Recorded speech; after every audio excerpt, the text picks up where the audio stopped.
सोना देवी है मेरे बच्चे, कुछ भूखे मेरे चाय के भी लाले पड़ रहे हैं, हमारे चाय भी नहीं पी पा रहे मेरे बच्चे। यहाँ के तो बहुत दूर की बात है। कोई भी दाई नहीं हमारे पास, हमारी कुछ भी सुनाई नहीं हो रही है। क्या कहेंगे गहलोत सरकार को आप? गहलोत सरकार क्या, क्योंकि मेरे को नौकरी और पैसे दे लिए सब, दो मेरे बच्चे कुछ भूखा मेरे, नौकरी भी नहीं, मेरे एक ही आदमी कमाने वाला था वो भी चला गया। मेरा एक ही लड़का था, वही था कमाने वाला। मैं भी बीमार पड़ी रहती, मुझे कोई दवाई देने वाला नहीं है। वही खिला के खिलाता था, कमाता था, दवाई लाता था मेरे लिए।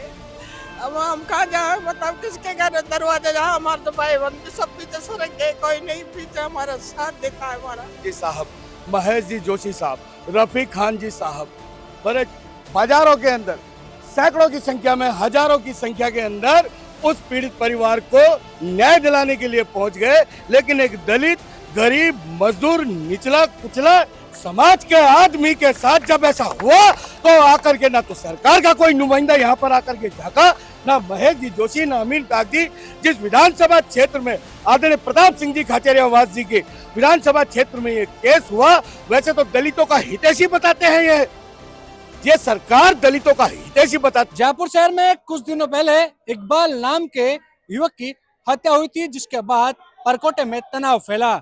सरकार ने तुरंत फैसला लेते हुए पीड़ित परिवार को 50 लाख रुपए की आर्थिक सहायता राशि घोषित की, साथ ही एक जने को संविदा पर नौकरी और डेयरी बूथ की भी घोषणा की, जिसके बाद तनाव शांत हो गया। लेकिन इसी तरह की एक वारदात उसी विधानसभा क्षेत्र में 2 महीने पहले हुई थी, जहां पर सलमान नाम के एक युवक ने नंद किशोर नाम के एक दलित व्यक्ति की हत्या कर दी। हालांकि मामले में पुलिस ने आरोपी को गिरफ्तार भी कर लिया, लेकिन यहाँ पर परिजन है वो सरकार पर तुष्टीकरण का आरोप लगा रहे हैं, क्योंकि उस मामले में सरकार ने 50 लाख की सहायता दी थी, लेकिन इस मसले पर किसी ने भी यहाँ पर परिवार को आर्थिक संबल नहीं दिया। आज ये परिजन कॉलोनी वासियों के साथ यहाँ पर धरने पर बैठे हैं, बिलख रहे हैं, रो रहे हैं, सरकार से गुहार लगा रहे हैं। न्याय तो ना जाने कब मिलेगा, लेकिन थोड़ा आर्थिक मदद मिल जाए तो शायद इनको थोड़ा मनोबल बढ़े। परिजन बैठे हैं, साथ में कॉलोनी वासी भी हैं, घर में कई सदस्य हैं, उनकी रोजी रोटी कैसे चल रही है? नंद किशोर जी की वाइफ है, क्या नाम है आपका? आपका नाम क्या है? देवी, सोना देवी है मेरे बच्चे, कुछ भूखे मेरे चाय के भी लाले पड़ रहे हैं, हमारे चाय भी नहीं पी पा रहे मेरे बच्चे। क्या यहाँ के तो बहुत दूर की बात है। कितने बच्चे हैं आपके? 6 बच्चे हैं मेरे पास, 4 लड़की है, 2 लड़के छोटे हैं, ये बिल्कुल कमाने वाले भी नहीं है वो तो यहाँ के विधायक नहीं है आपके पास? कोई भी दाई नहीं है हमारे पास, हमारी कुछ भी सुनाई नहीं हो रही है। क्या कहेंगे गहलोत सरकार को आप? गहलोत सरकार क्या, क्योंकि मेरे को नौकरी और पैसे दे लिए सब, दो मेरे बच्चे कुछ भूखा मेरे, नौकरी भी नहीं, मेरे एक ही आदमी कमाने वाला था वो भी चला गया। कोई स्थानीय विधायक और आया आपके पास? कोई कोई नहीं आया सहायता राशि हमारे के पास, कोई भी नहीं आया, एक भी जना ऐसा नहीं बोला चलो बच्चों आप रोटी खा लो। नंद किशोर की बेटी है हमारे साथ, पूजा, इनसे बातचीत करते हैं। पूजा, क्या कहोगे गहलोत सरकार को, क्योंकि कुछ दिन पहले एक हत्या हुई थी, वहां पर सरकार को ने सहायता राशि दी थी, आप 2 महीने से इंतजार कर रहे हो। हम 2 महीने से इंतजार कर रहे हैं, हमारे को कोई भी सहायता राशि नहीं दी है और हमारे पास एक जना भी पूछने नहीं आया था तुम लोग खा रहे हो, पी रहे हो, सो रहे हो, क्या कर रहे हो, एक भी जना नहीं आया था। आज हमने ये धरना प्रदर्शन किया है, हमें तो इंसाफ चाहिए, हमारे को भी जैसे उनको उनके साथ किया है ना वैसा हमारे को भी चाहिए, बस हमें तो बराबर का हिस्सा चाहिए। देखिए, गहलोत सरकार के खिलाफ नारेबाजी कर रहे हैं। अम्मा भी है नंद किशोर की माता जी, इनसे भी बातचीत कर लेते हैं। माता जी, क्या कहेंगे? बेटा खो दिया लेकिन सरकार मदद नहीं कर रही। मेरा एक ही लड़का था, वही था कमाने वाला। मैं भी बीमार पड़ी रहती, मुझे कोई दवाई देने वाला नहीं है। वही खिला के खिलाता था, कमाता था, दवाई लाता था मेरे लिए। अब हम कहाँ जाए बताओ, किसके घर दरवाजे जहाँ हमारे तो भाई बंद सब पीछे सड़क गए, कोई नहीं पीछे हमारा साथ देता है हमारा, न कोई मोहल्ले वाले कोई साथ देते हैं। कोई साथ नहीं देता, कोई क्या साथ करें? नहीं दे रहा, हमारा कोई भी साथ नहीं दे रहा, भाई बंदी सब दूर हो गए हमारे से। तो क्या करूंगी मैं, मेरी बूढ़ी सासू को छोड़ के चल गए, इसकी दवाई दारू ये मैं कहाँ से करूंगी, मेरे पास नौकरी भी नहीं है, मेरा आदमी कमाता था बस। कुछ और यहाँ के जागरूक युवा है, इनसे बातचीत कर लेते हैं। क्या एक समाज को लेकर आज आवाज बुलंद कर रहे हो, क्योंकि दलित समाज है और कहीं ना कहीं वोट बैंक ही बड़ा होता है? क्या दलित परिवार को नजरअंदाज किया जा रहा है जानबूझकर? बिल्कुल, इस कांग्रेस सरकार के अंदर तुष्टिकरण की राजनीति हो रही है। आज ये जो मामला रामगंज में हुआ, इसको देखते हुए आज हमको भी लग रहा है कि ये सरकार तुष्टिकरण पर उतर रही है। क्या दलित समाज होने का ये हमको मिल रहा है कि आज वाल्मीकि समाज का व्यक्ति जब 2 महीने पहले उसकी गला रेत कर उसकी हत्या कर दी, उसका आज तक इस कांग्रेस सरकार की तरफ से कोई किसी प्रकार की राहत या मुआवजा किसी प्रकार का नहीं मिला।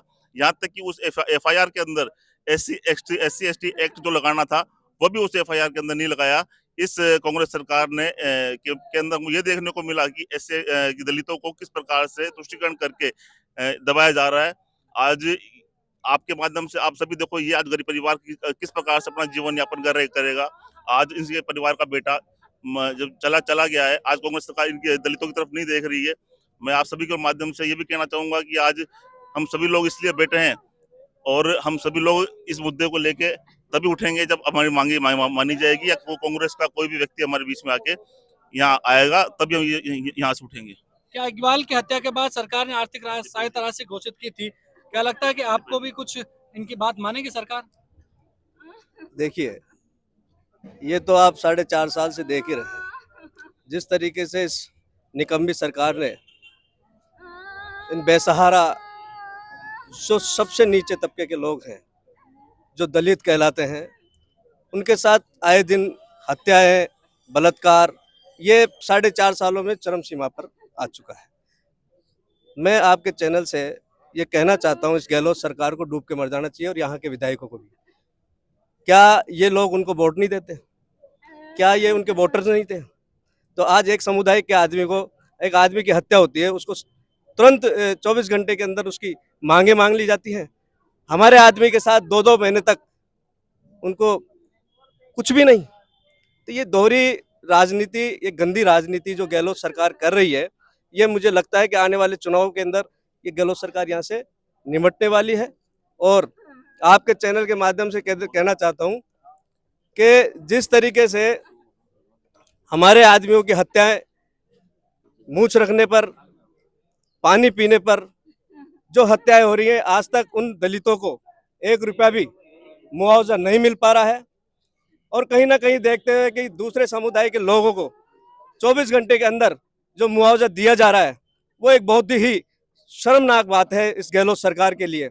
और मैं इस आपके चैनल के माध्यम से कहना चाहता हूँ, या तो हमारी मांगों को पूर्ण तरीके से गहलोत सरकार आज ये विधायक आके मनवा ले या मान ले, नहीं तो आने वाले समय में आपको बता दे दूं, क्योंकि ये भीम आर्मी, ये आजाद समाज पार्टी भीम आर्मी का जो चैनल चलेगा तो इसमें आग लग जाएगी। सभी संगठन कहीं ना कहीं समाज की बात को लेकर पीड़ित परिवार के साथ हैं और एक मंच पर नजर आ रहा है। और भी लोग हैं। क्या लगता है कि यहाँ के जो स्थानीय विधायक है, जब इस मसले पर सब साथ में आए तो इस मसले से क्यों दूरी बना रहे हैं? देखिए, मैं आपके चैनल के माध्यम से और ये जनता के माध्यम से बताना चाहता हूँ, जब पर्टिकुलर किसी समाज के साथ, किसी जाति के साथ ये 2 दिन पहले, 3 दिन पहले जब कांड हुआ, तो यहाँ के स्थानीय विधायक आदरणीय अमीन कागजी साहब, महेश जी जोशी साहब, रफीक खान जी साहब, बड़े बाजारों के अंदर सैकड़ों की संख्या में, हजारों की संख्या के अंदर उस पीड़ित परिवार को न्याय दिलाने के लिए पहुंच गए। लेकिन एक दलित, गरीब, मजदूर, निचला कुचला समाज के आदमी के साथ जब ऐसा हुआ, तो आकर के ना तो सरकार का कोई नुमाइंदा यहाँ पर आकर के झांका, ना महेश जी जोशी, ना अमीन कागजी। जिस विधानसभा क्षेत्र में आदरणीय प्रताप सिंह जी खाचरियावास जी के विधानसभा क्षेत्र में ये केस हुआ, वैसे तो दलितों का हितैषी बताते हैं, ये सरकार दलितों का हितैषी बताते हैं, लेकिन निर्णय सामने आ चुका है साथियों। समाज अब जाग चुका है किस तरीके से ये तुष्टीकरण की राजनीति कर रहे हैं, ये हम लोग अपनी आंखों से देख रहे हैं साथियों। इन गरीब परिवार का कोई हालचाल पूछने वाला नहीं है साथियों। इन्हें सिर्फ वोट के समय याद किया जाता है। वाल्मीकि समाज के तमाम युवा, वाल्मीकि समाज की तमाम महिला, तमाम बंधु आज इस चौराहे पर हम लोग इसलिए इकट्ठा हुए हैं, सरकार को चेताना चाहते हैं कि नंदकिशोर गीगना, जिसका मर्डर हुए, धारदार हथियार से मर्डर हुए, 2 महीना हो गया, लेकिन उसके परिवार की कोई सुनवाई नहीं हुई है। इस परिवार को हक और न्याय दिला करके हम लोग रहेंगे, और जब तक हक और न्याय नहीं मिलेगा, ये समाज सोने वाला नहीं। सारे युवा साथी सारे युवा साथी हम लोगों ने कमर कस ली है। और मैं इस मंच के माध्यम से, इन लोगों के माध्यम से सरकार को चेताना चाहता हूं कि इस गहलोत सरकार मान जाए, हमें हमारे हक अधिकारों से वंचित नहीं करे, नहीं तो जयपुर शहर ही नहीं पूरे राजस्थान में बगावत का संघर्ष का बिगुल बजेगा। और अगर यह बिगुल बजेगा और यदि कुछ होता है, और यदि ऐसा कुछ होता है, ऐसा यदि कुछ होता है सड़कों पर, तो मैं खुले शब्दों में कहना चाहता हूं इसकी पूरी जिम्मेदारी सरकार की होगी, प्रशासन की होगी।